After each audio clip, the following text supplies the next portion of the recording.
नमस्कार मित्रों, हिंदी साहित्य शाला में आपका एक बार फिर से स्वागत है। हम लोग आधुनिक काल की प्रश्नोत्तरी हल कर रहे थे, जिसमें 50 प्रश्न को हल कर चुके थे। आज उसी के आगे से 51 नंबर से प्रश्न को हल करेंगे। तो आइए देर न करते हुए शुरू करते हैं। आज का पहला प्रश्न क्या है?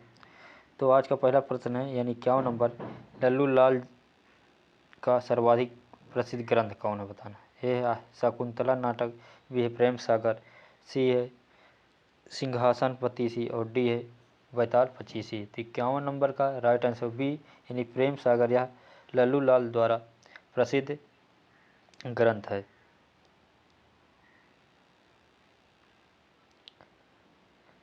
क्वेश्चन नंबर 52 है कि दो वक्तव्य दिए गए हैं, इनमें से एक कथन आर और दूसरा ए है। तो कथन ए क्या है कि भरतेंदु युग के आते आते हिंदी के अनेक पत्र पत्रिकाओं का प्रकाशन आरंभ हो गया था। दूसरा है आर, भरतेंदु युग में सभी लेखक पत्रकार थे। उपरोक्त वक्तव्यों के आधार पर नीचे दिए गए विकल्पों में से सही उत्तर का चयन कीजिए। तो ऑप्शन आइए देखते हैं। ए है सही, आर गलत है, दोनों एक दूसरे के पूरक हैं। बी है कि ए गलत है, आर सही है, दोनों एक दूसरे के पूरक नहीं हैं। सी है ए गलत है, आर सही है, दोनों एक दूसरे के पूरक नहीं हैं। डी है ए आर दोनों सही हैं तथा ए की सही व्याख्या आर का होता है। तो 52 नंबर का राइट आंसर होगा बी, यानी ए गलत है, आर सही है, दोनों एक दूसरे के पूरक पर नहीं हैं। तो राइट आंसर बी होगा। क्वेश्चन नंबर 53 है कि हिंदी को आर्य भाषा का दर्जा देने वाले हैं। तो आर्य भाषा का दर्जा किसने दिया था? ए है दयानंद सरस्वती, बी है भरतेंदु हरिश्चंद्र, सी है राजा लक्ष्मण शिव प्रसाद सितारे हिंद और डी है पंडित महावीर प्रसाद द्विवेदी। तो 53 नंबर का right answer A, Dayanand Saraswati ने आर्य भाषा का दर्जा दिया था हिंदी को। क्वेश्चन नंबर 54 है कि द्विवेदी युगीन साहित्य में किस प्रवृत्ति की प्रमुखता नहीं है? ए है गद्यात्मकता, बी है काव्यात्मकता, सी है वैचारिकता और डी है इति वृत्तात्मकता। तो 54 नंबर का राइट आंसर होगा डी, यानी इति वृत्तात्मकता। यह द्विवेदी युगीन साहित्य की प्रवृत्ति की प्रमुखता नहीं है। क्वेश्चन नंबर 55 है कि मैं सुकुमारी नाथ बन जोगूं। तो पंक्ति कौन सी किस अलंकार है, यानी कौन सा अलंकार है इस पंक्ति में? ए है सभंग श्लेष, बी है अभंग श्लेष, सी है श्लेष शुक्रोक्ति, डी है वक्रोक्ति काकु वक्रोक्ति। तो 55 नंबर का राइट आंसर होगा बी, डी, यानी काकु वक्रोक्ति। यह कि मैं सुकुमारी नाथ बन जोगूं। 56 प्रश्न, निज भाषा उन्नत है सब उन्नत को मूल, इस कथन को किसने कहा था? ए है स्वामी विवेकानंद, बी है स्वामी दयानंद सरस्वती, सी है ज्योतिबा फूले और डी है भारतेंदु हरिश्चंद्र। तो 56 नंबर का राइट आंसर होगा बी, यानी दयानंद सरस्वती ने निज भाषा उन्नत है सब उन्नत को मूल यह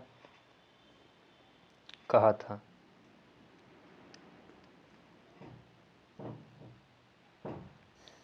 इसमें दयानंद सरस्वती न हो, भारतेंदु हरिश्चंद्र हो गए। भारतेंदु हरिश्चंद्र द्वारा यह पंक्ति कही गई थी।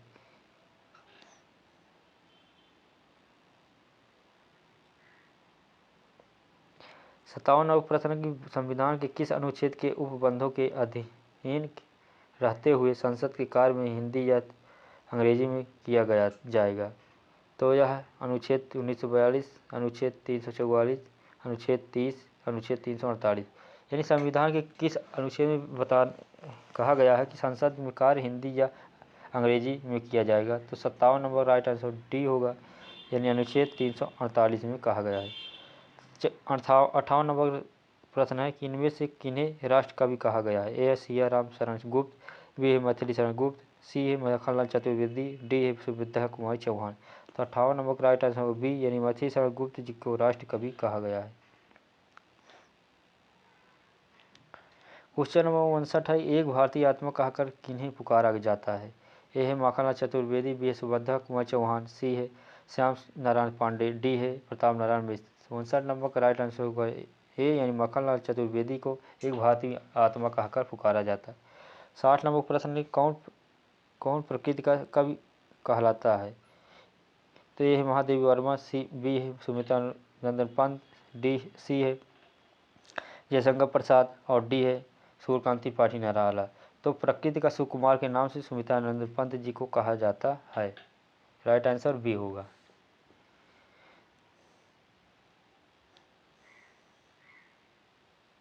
क्वेश्चन नंबर 61 है कि भारत में प्रयोगवाद के उदय का मूल कारण क्या था? ए द्वितीय महायुद्ध, बी है एक प्रथम महायुद्ध, सी है बढ़ता हुआ पूंजीवाद और डी है गांव का सर्वनाश। तो 61 नंबर का राइट आंसर होगा सी यानी बढ़ता हुआ पूंजीवाद के कारण प्रयोगवाद का उदय मूल है।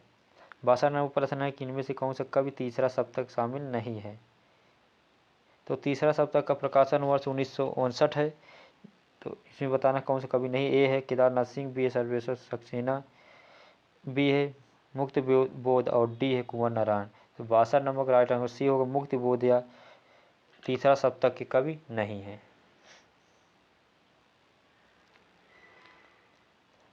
तीसरा नंबर प्रश्न है कि विश्व इतिहास की झलक यह किसकी रचना है?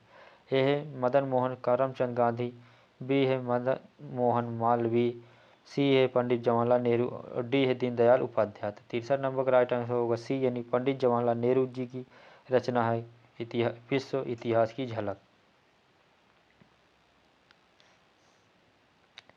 क्वेश्चन नंबर 64 है कि प्रेमचंद ने सन 1930 में किस पत्रिका का आरंभ किया था? ए है सरस्वती, बी है धर्म युग, बी है सी है हंस और डी है सरिका। तो प्रेमचंद ने 1930 में हंस पत्रिका का आरंभ किया था। 65 नंबर प्रश्न है कि महाप्राण विशेषण किस कवि को प्रदान की गई थी? महाप्राण के नाम से किसे कहा प्रदान किया गया था? ए है जयनेन्द्र, बी है प्रसाद को, सी है महादेवी वर्मा और डी है निराला को। तो महाप्राण के नाम से निराला जी को पुकारा जाता था, यह विशेषण इन्हें प्रदान की गई थी। राइट आंसर डी होगा। क्वेश्चन नंबर 66 है कि इनमें से एक धूमि की रचना नहीं है, बताना है। ए है कल सुनना मुझे, बी है भूरी भूरी खाक धूल, सी है सुदामा पांडे का प्रजातंत्र और डी है संसद से सड़कता। तो 66 नंबर का राइट आंसर होगा बी यानी भूरी भूरी खास धूल। यह रचना सुदामा पांडे यानी धूमिल जी की नहीं है।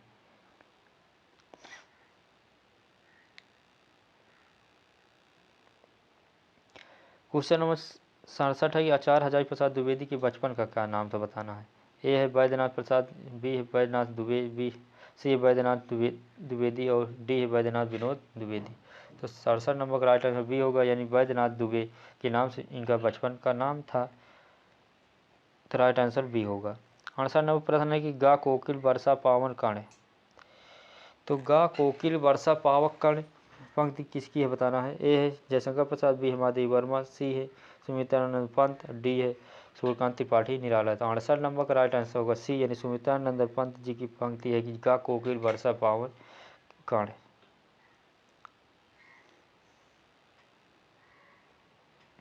क्वेश्चन नंबर 69 है इनमें से एक रामधारी सिंह दिनकर की रचना नहीं है, बताना है।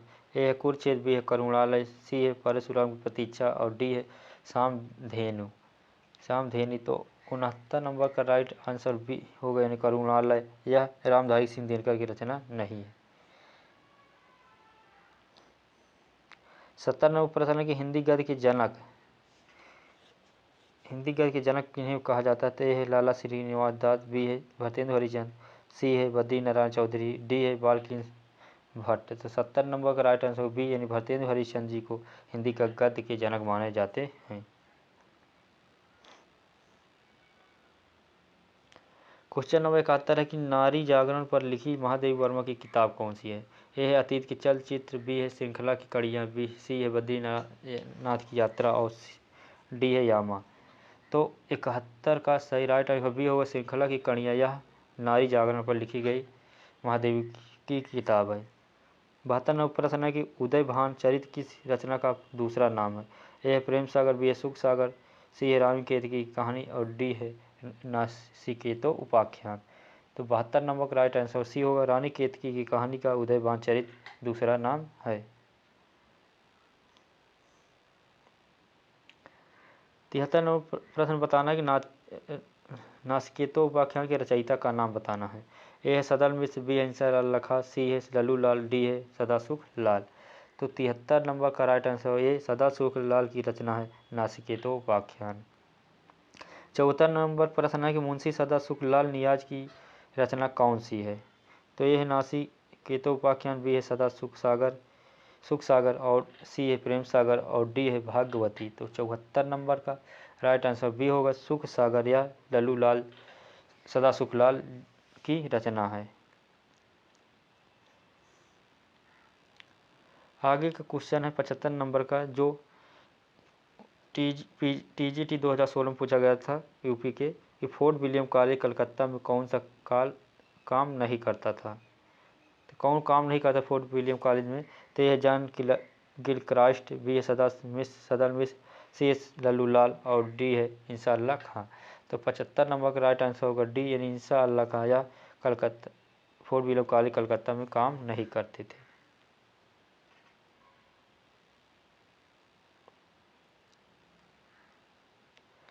छिहत्तर नंबर प्रश्न है कि इनमें से कौन सी रचना लल्लू लाल की नहीं है।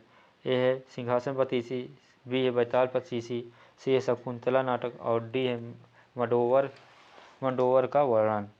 तो 76 नंबर का राइट आंसर डी होगा, मंडोवर का वर्णन यह लल्लू लाल की रचना नहीं है।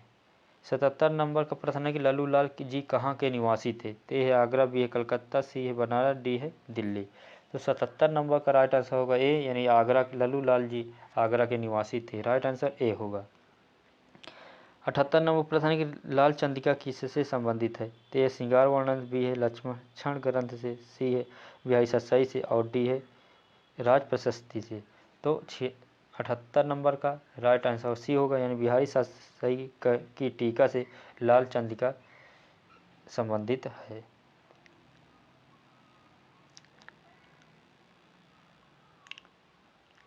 79 नंबर प्रश्न है कि लाल चंदिका के रचयिता कौन है बताना है। तो यह बिहारी, बी है लल्लू लाल, सी है केशव दास, डी है सदासुख लाल। तो 79 नंबर का राइट आंसर बी होगा, लल्लू लाल जी की रचना लाल चंदिका है। 80 नंबर प्रश्न है कि मुंशी सदासुख लाल नियाज कहाँ के निवासी थे। ए आगरा, बी है दिल्ली, सी है कलकत्ता और डी बनारस। तो 80 नंबर का राइट आंसर होगा बी, यानी यह दिल्ली के निवासी थे।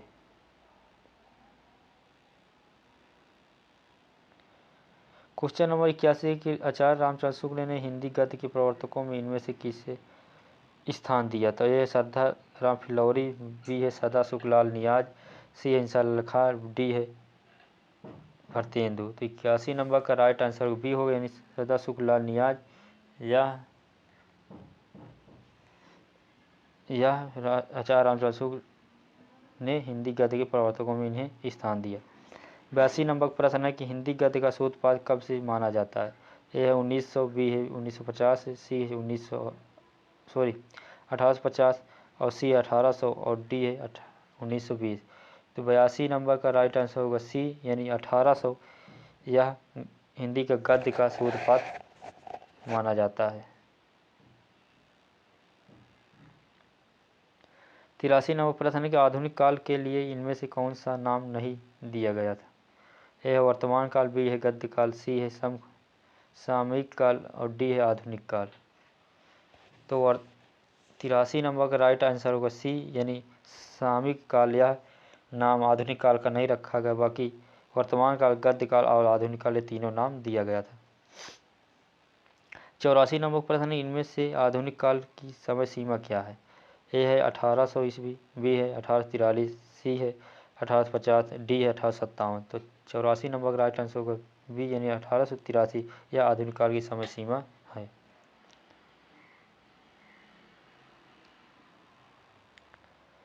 85 नंबर का प्रश्न है कि 252 की वचनों की वार्ता के रचनाकार कौन है। तो ये है वल्लभाचार्य, बी है गोसाई विठलनाथ, सी है गोकुलनाथ, डी है नाभादास। तो 85 नंबर का राइट आंसर सी होगा, यानी गोकुलनाथ की रचना है 252 की वचनों की वार्ता और 84 वचनों की वार्ता, ये दो रचना इनकी हैं। जो 86 नंबर में देखिए दिए गए हैं 84 वर्षों की वार्ता के रचयिता कौन है, तो इसमें का भी राइट आंसर ए होगा, गोकुलनाथ की ही रचना ये भी है।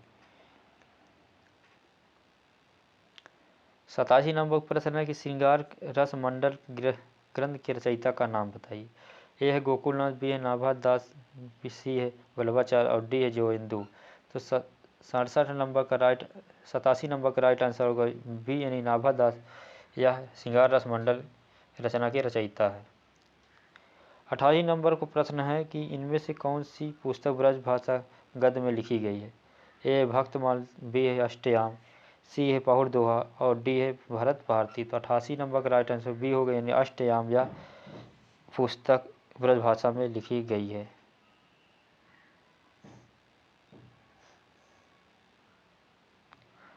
89 नंबर प्रश्न है कि अष्टयाम का रचना काल क्या है बताना। ए है 1600, बी है 1700, सी है 1603 और डी है 1703। तो 89 नंबर का राइट आंसर होगा सी यानी 1603 ईस्वी में अष्टयाम की रचना काल है। 90 नंबर का प्रश्न है कि चंद छंद बर्मन की महिमा के रचयिता कौन है। ते है चंद बरदाई, बी है कवि, सी है लाल कवि और डी है सूरत मिश्र। तो इस रचना के रचनाकार गंग कवि जी हैं यानी बी आंसर राइट होगा। 91 नंबर का प्रश्न है कि भाषा योग वशिष्ठ के रचयिता कौन है। ए है गंग, बी है गोकुलनाथ, सी है नाभादास, डी है राम प्रसाद निरंजनी। तो 91 नंबर का राइट आंसर होगा डी यानी राम प्रसाद निरंजनी के की रचना है ये भाषा योग वशिष्ठ।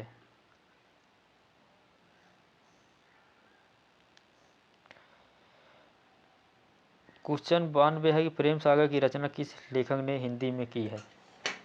ए है लल्लू लाल ने, बी है सदा सुखलाल ने, सी है इंसालाल खान ने और डी है सदर मिश्र ने। तो 92 नंबर का राइट आंसर होगा ए यानी लल्लू लाल या प्रेम सागर के रचनाकार हैं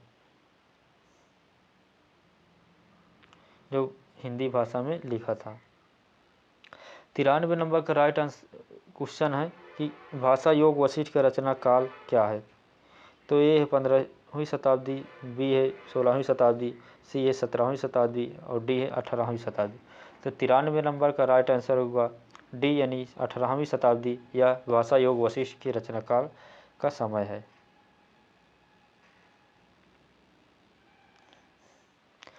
94 नंबर प्रश्न है क्या है कि सर सैयद अहमद खां की भाषा नीति का विरोध हिंदी के किस लेखक ने पूरे जोर ढंग से किया था। ए है राजा लक्ष्मण सिंह ने, बी है भरतेंदु बाबू हरिश्चंद्र ने, सी है सदा सुखलाल ने और डी है राजा शिव प्रसाद सितारे हिंद ने। तो 94 नंबर का राइट आंसर बी है बाबू यानी हरिश्चंद्र भरतेंदु हरिश्चंद्र ने सर सैयद अहमद खां की भाषा नीति का विरोध हिंदी में किया था पूरे जोर से। 95 नंबर का प्रश्न है कि उर्दू के समर्थक फ्रांस के विद्वान कौन हैं। ए है ग्रियर्सन, बी है गार्सा दत्तासी, सी है मैक्स मूलर और डी है मैकाले। तो 95 नंबर का राइट आंसर बी होगा गार्सा दत्तासी या उर्दू के समर्थक कवि विद्वान थे।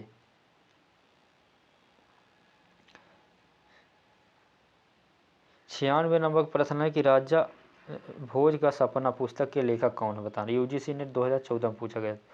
ए राजा शिव प्रसाद सितारे हिंद, बी है लाला श्रीनिवास दास, सी है इंसान लखा और डी है राजा लक्ष्मण सिंह। तो 96 नंबर का राइट आंसर होगा ए राजा शिव प्रसाद सितारे हिंद की राजा भोज का सपना यह पुस्तक के लेखक हैं। 97 नंबर प्रश्न है कि इतिहास तिमिर नाशक पुस्तक के लेखक कौन है बताना। ए है भरतेंदु हरिश्चंद्र, बी है बालकृष्ण भट्ट, सी है प्रतापनारायण मिश्र और राजा शिव प्रसाद सितारे हिंद यह डी नंबर ऑप्शन है। तो 97 नंबर का राइट आंसर डी ही होगा कि राजा शिव प्रसाद सितारे हिंद इतिहास तिमिर नाशक पुस्तक के लेखक हैं।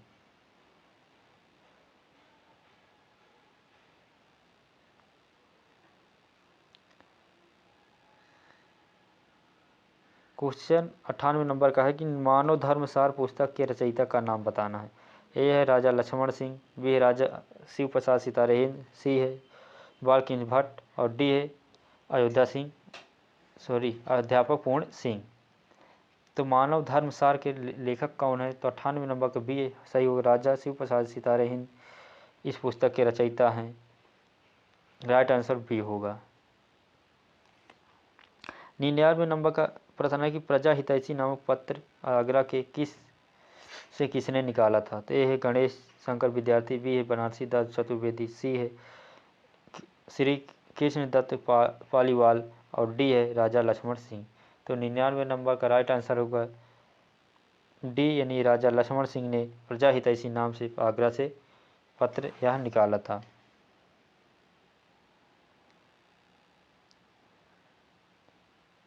क्वेश्चन नंबर 100 है, जो आज का लास्ट क्वेश्चन है कि हमारे मत में हिंदी और उर्दू दो बोली न्यारी न्यारी है, यह किस लेखक की कथन किस लेखक का है बताना। ए है सर सैयद अहमद खां, बी है राजा लक्ष्मण सिंह, सी है राजा शिव प्रसाद सितारे हिंद और डी है इंशाअल्लाह खां। तो 100 नंबर का राइट आंसर होगा ए, यानी सर सैयद अहमद खां ने कहा था कि हमारे मत में हिंदी और उर्दू दो बोली न्यारी न्यारी है। यह कथन सर सैयद अहमद खां का है। तो ये रही आज की प्रश्नोत्तरी, जो 50 प्रश्न हम लोग हल कर चुके हैं। अब कल इसी के आगे से फिर हल करेंगे। तब तक के लिए नमस्कार, जय हिंद।